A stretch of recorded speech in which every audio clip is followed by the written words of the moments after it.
Et bonjour tout le monde. Et pardon si vous entendez du bruit, j'ai le voisin qui fait des travaux. Alors cette vidéo, ça sera pour réagir aux affirmations de Olivier Guébali, délégué des Alpes-Maritimes du Souvenir napoléonien, qui sur le plateau de BFM Côte d'Azur a dit ceci.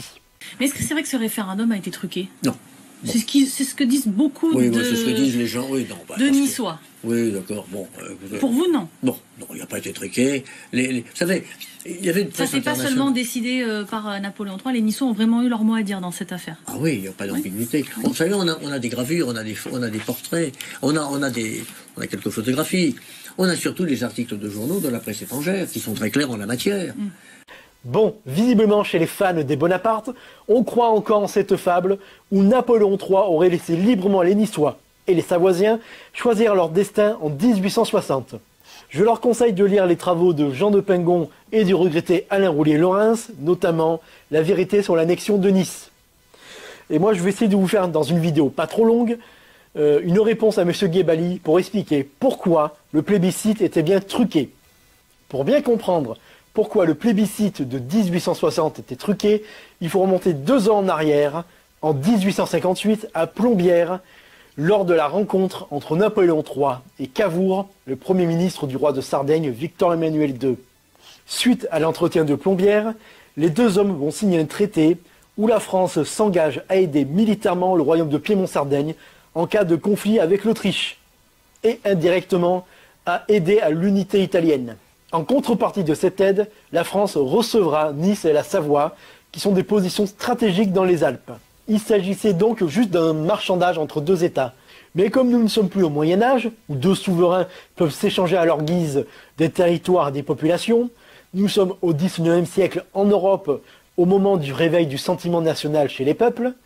Il va être donc décidé de faire un plébiscite pour donner l'illusion à l'Europe entière d'un choix libre et consenti des Niçois et des Savoisiens, car mine de rien, leur annexion agitait les diplomaties en Europe, et, je vais vous en parler plus tard, mais le reste de l'Europe n'était pas dupe.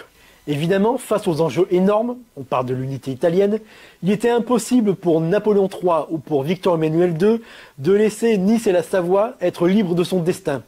Imaginez une seconde que les Niçois et les Savoisiens disent non et ne veulent pas devenir français. Peut-être que l'Italie unifiée telle qu'on la connaît aujourd'hui n'existerait pas. Et c'est pour cela que Victor-Emmanuel II va donner carte blanche à Napoléon III pour organiser les plébiscites à Nice et en Savoie. Car le bonhomme, depuis son coup d'État de 1851, était rodé en la matière, en laissant les élections en France, mais les manipulant à sa guise pour donner l'illusion de la démocratie. Une très bonne vidéo de la très bonne chaîne Nota Bene en parle. Le régime impérial s'arrange pour que certains candidats soient favorisés. Le nom du candidat qui soutient l'empereur et son gouvernement est précédé de l'appellation « candidat officiel ». Et les maires doivent inciter les citoyens à voter pour eux. Ajoutez à ça une population encore en partie analphabète, l'absence de vote à bulletin secret, la censure de la presse et l'interdiction des réunions politiques, et vous tenez le parfait cocktail pour manipuler à votre guise les élections. Donc Napoléon III va appliquer les mêmes méthodes à Nice et en Savoie, avec en plus manipulation des listes électorales, et l'absence surtout d'un bulletin non.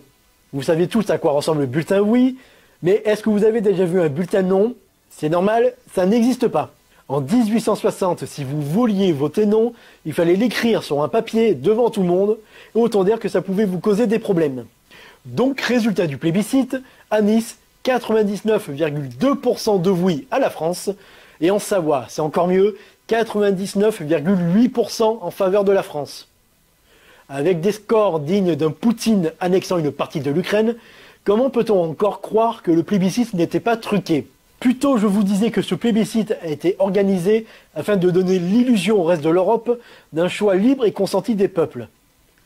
Mais le reste de l'Europe n'était pas dupe du tout. Il suffit de lire les journaux de l'époque. Il y avait notamment un correspondant du Time qui, en parlant du plébiscite, disait que c'était la farce la plus abjecte jouée dans l'histoire des nations. Et le journal de Lausanne, lui, détaillait les fraudes qui a eu lieu pendant le plébiscite à Nice. Mais si l'Europe n'était pas dupe, personne n'était prêt à aller jusqu'à faire une guerre à la France pour sauver Nice et la Savoie. Et je vais m'arrêter là parce que cette vidéo va devenir trop longue.